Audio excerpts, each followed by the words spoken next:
শিৱসাগৰ জিলাৰ নামটিয়ালি গাঁৱৰ হালকাঠনি পঞ্চায়তৰ ৮ নম্বৰ ৱাৰ্ডৰ এটা দুৰ্ভগীয়া পৰিয়াল আজিও অভাৱ অনাটনৰ কণ্টকময় জীৱন অতিবাহিত কৰিছে।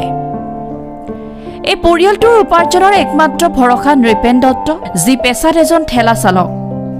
মাজে সময়ে আনৰ ঘৰত দিন হাজিৰা কৰি পৰিয়ালটোৰ পেট চলাই থকা নৃপেন দত্তৰ বাসগৃহটো বৰষুণ আৰু বতাহে নষ্ট কৰি পেলাইছে। এতিয়া এই পৰিয়ালটোৰ জীৱন নিৰ্ভৰ কৰি আছে মুকলি আকাশৰ তলত।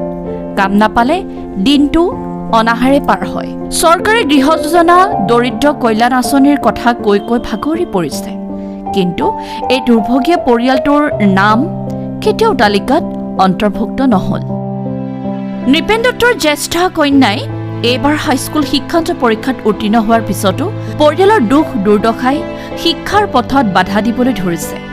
পৰিয়ালটোৰ পিতৃ মাতৃয়ে কন্যাৰ উচ্চ শিক্ষা দান কৰাৰ কথাটো এক সপোন যেন হৈ পৰিছে। স্থানীয় পঞ্চায়ত বা চৰকাৰী প্ৰতিনিধিসকলে এই পৰিয়ালটোৰ দৰে লোকসকলৰ ওপৰত কৃপাদৃষ্টি দিব নোৱাৰে কিয়? যি সময়ত চৰকাৰে সবকা সাথ সবকা বিকাশ বুলি শ্লোগান আওৰাইছে, সেই সময়তে এই ধৰণৰ দুৰ্ভগীয়া পৰিয়ালসমূহ উপেক্ষিত হৈ ৰৈছে।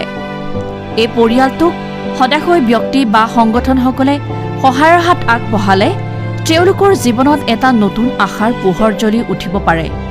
সমাজৰ যিকোনো সংগঠন, জনপ্ৰতিনিধি অথবা সুহৃদয় লোকসকলে আগবাঢ়ি আহিলে নৃপেন দত্তৰ দৰে দৰিদ্ৰ পৰিয়ালটোৰ জীৱন কিছু সহজ হ'ব পাৰে।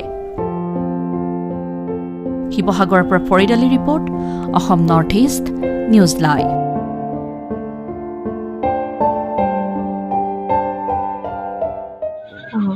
নমস্কাৰ, মোৰ নাম নিকুঞ্জ দত্ত। মই নামটিয়ালি পঞ্চায়তৰ ৮ নং ৱাৰ্ডৰ সদস্যা। আমাৰ এনেকুৱা এটা অসুবিধা হৈছে, এন্দুৰ পতাপত আমি থাকিব পৰা নাই। ঘৰ দিওঁ আহে কয়, কিন্তু আজিলৈকে ঘৰ নিদিলে, নাপালোঁ।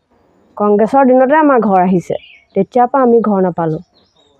আমাৰ এনেকুৱা অৱস্থা হৈছে যে আমি বতাহ মাৰিলে থাকিবলৈ ভয় লাগে, বৰষুণ দিলে এইবোৰ এতিয়া ভগামালক দি দিলোঁ টিংখিনি। এনেকুৱা অৱস্থা আমাৰ। কি ক'লে আমি অনুৰোধ কৰিছোঁ যাতে অতি শীঘ্ৰে আমাৰ কিবা এটা সুবিধা কৰি দিয়ে যেন।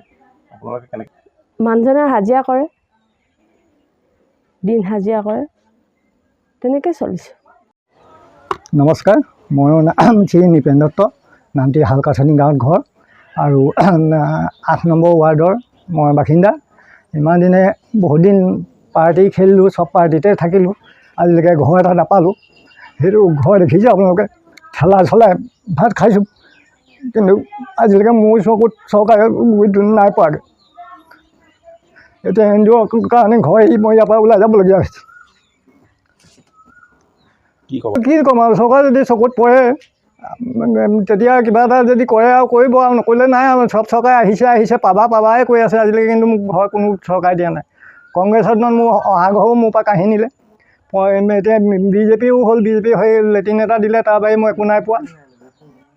মই ঠেলা চলাওঁ আৰু ঘৰত দিন হাজিৰা কৰোঁ ডেইলি।